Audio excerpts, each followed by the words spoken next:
You ever play a game and an NPC is just frozen until you talk to them? The blacksmith doesn't speak or move a muscle until you press X. The incredibly busy king pauses mid-sentence when you, the almighty protagonist, talk to him instead. Everyone is patient, waiting for whatever it is that you need. And real people don't do that.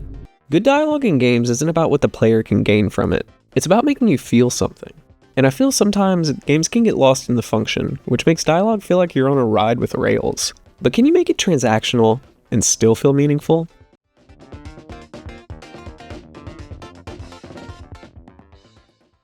Howdy, I'm not Ryan, and I'm building a time loop western called Count the Draw, where the town resets every day, and you have to figure out why. And while working on it, I've been studying games that actually get dialogue right. Not just writing-wise, but design-wise. Because in games, dialogue doesn't have to just be text. It can be, and usually is, a design system. The best game dialogue does at least one of three things.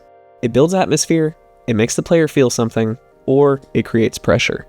If it doesn't do one of those, it's probably just filling space. And the games I'm dissecting here absolutely do not just fill space with their dialogue. So let's start with one of the most atmospheric games I've ever played. In Red Dead Redemption 2, conversations don't revolve around you. At camp, two characters will start talking whether you're there or not. They overlap, they interrupt, they trail off, sometimes they just stop. And that's important, because the world doesn't feel like it exists for Arthur. It feels like Arthur exists inside of it. When he enters a room and the sheriff is yelling at someone in town, he might not even be acknowledged. Immediately you get the feeling that these two other people have known each other their whole lives, and this is a conversation that happens regularly. But the cool part of this is that you were just playing as some guy. You're not the guy who saved the town and everyone loves you. You're just some dude who honestly seems a bit sketchy. Unless you say howdy to 50 strangers, then you're a saint.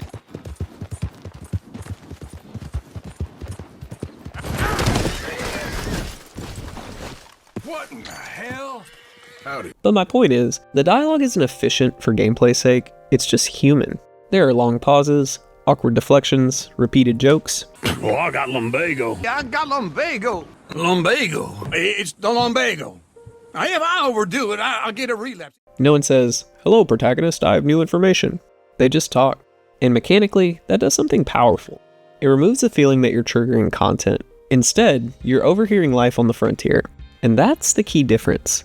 In a lot of games, dialogue is transactional. In Red Dead Redemption 2, it's environmental. It's like the animals in the forests, or the distance between towns. Because of this, side dialogue can end up building tone more than the plot or the main story, which is exactly what I'm looking for in my game.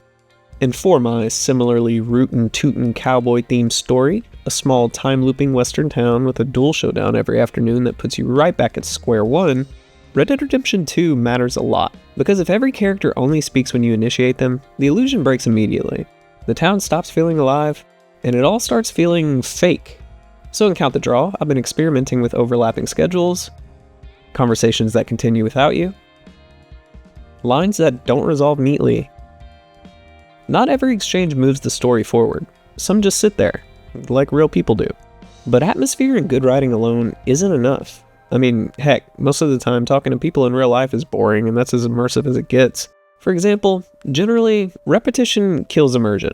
You don't want to hear, "Good luck out there," every time you leave your base as if you've never done it before. You want some depth. Maybe, "Watch out for traps this time," if that's what killed you. I don't know. Which brings me to Hades. Hades does this brilliantly. In Hades, you die constantly, and every time you come back, somebody has a comment about it.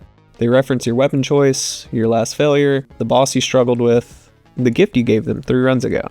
It feels impossible from a game design perspective, but what it really is state tracking. The game remembers what happened in the background even though the player has moved on. And because it remembers, repetition becomes progression. You're not hearing the same line again. You're hearing a variation shaped by your behavior. That turns dialogue into reward. You died, but you unlocked a conversation. You failed, but someone noticed. For a time loop game like mine, this is very important, because making a time loop game can be dangerous in the sense that no one wants to play a game where you're having the same conversation over and over and over and over and over again. This is a problem I'm worried about and what made me look into all this in the first place. If characters reset completely, the player feels insane. If characters remember everything, the tension disappears and it's not a time loop, because then you just live in a western town and come back from the dead to bother an outlaw every day. So the real question becomes, who remembers? Well, in Count the Draw's case, just you. So how can I use that dialogue as a reward system that feels good to the player? Hades has the answer. Players don't have to beat the game or suffer through the same dialogue for no reason. They can be temporarily rewarded with acknowledgement. Even small variations or juicy details you didn't have before create depth, and that need to just do one more run. For Hades, running into a friend mid-run that comments on your last failure is like a, I see you working hard, little dopamine boost.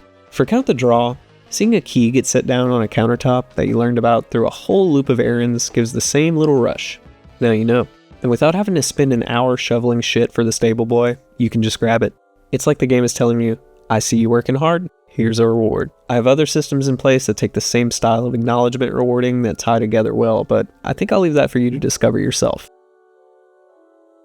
Now, Red Dead Redemption 2 and Hades both handle dialogue in totally different ways, but there's another way to tell a story that Telltale Games' The Walking Dead captures perfectly, in my opinion.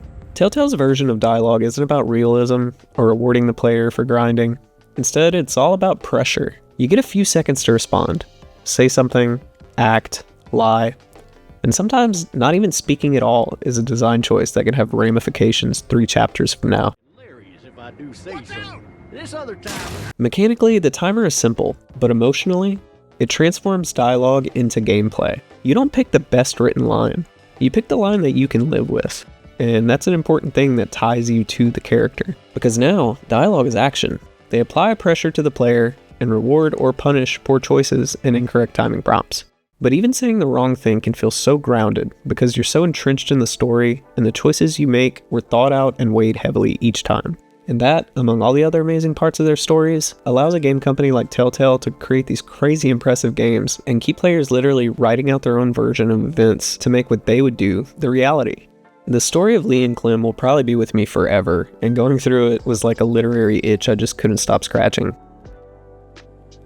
In Westerns, perception and conversations matter. The guy who talks too much looks nervous or shifty. The guy who says nothing looks dangerous.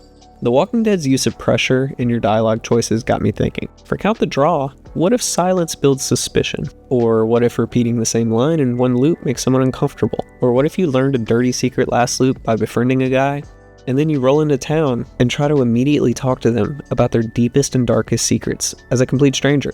They would 1, be terrified that some dusty random nobody knew their secret, and 2, probably be really pissed off that that's how you said hello, in turn ruining chatting with them for the rest of the loop, or maybe even causing problems later that day. Telltale teaches that tension in dialogue doesn't require combat, it just requires consequence and reward. And him. So what makes dialogue bad or too gamey? Usually it's one of 3 things. It explains mechanics in a way that pulls you out of the game. It exists only to assist the player and is isolated from the rest of the world. Or it's a polite menu screen with legs that is forced on you for story progression. The settlement has sent word that they need our help. If your blacksmith says to you against your will upon entering town, "Hello traveler, welcome to Newcrest. A dragon has been attacking us and he's northwest in the mountains. I've marked it on your map." He's not a blacksmith, he's just a waypoint provider, and players can feel that instantly. The moment dialogue becomes delivery of expectations instead of expression, immersion collapses, and that's the trap I'm trying to avoid. Now, aside from working incredibly slow, I'm not saying I'm George R.R. Martin or anything, like I'm still figuring out dialogue, but I think it's important to cover your bases, you know? So how can we tie these 3 concepts into our own games? For me, in Count the Draw, the town resets every day, but the player doesn't. You know you're going to die endlessly unless you can break out of the loop. That tension is the core mechanic, and you're going to need help from the town. So with that knowledge, dialogue shouldn't just be flavor. It has to serve one of those 3 functions. Atmosphere. I don't want the town to feel like it's talking at you. I want it to feel like you walked into something already happening. A world filled with people, not dialogue options. And I want you to feel like the experience you had last loop is a reward and a tool to better prepare yourself for the inevitable duel at the end of your cursed day. Acknowledgement.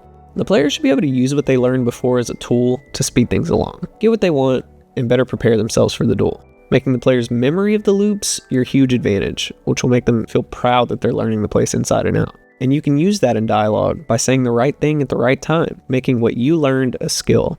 Or pressure. Some characters will speak whether you're listening or not, or some might not speak to you at all if you're not around that loop. Some will subtly change across loops based on what you have to say or do to their daily routines. Some will respond differently if you talk about something you shouldn't know, the wrong way or time of day, and that might affect their whole relationship with you for that loop. And some might just believe you when you say you're stuck here in time. Maybe. Good dialogue in games isn't about how clever the line is, it's about what the line does. Does it make the world feel lived in? Does it react to the player or make you feel something? Does it create tension? If it doesn't, it's probably just a text file with a model. And I don't want my town waiting for you. I want you to get off that train, hear someone laughing in the saloon, and be comfortable with the fact that it has nothing to do with you. Anyways, I'm not Ryan, and this is Rockin' 44 Games. I devoured gaming video essays. I'm looking at you guys and wanted to give it a go for a game design problem that I'm currently working through. If you like this or want to keep up with my Timeloop Western Count the Draw, subscribe. I literally just learned how to make videos recently and I have a lot of yapping to do, so buckle up, folks.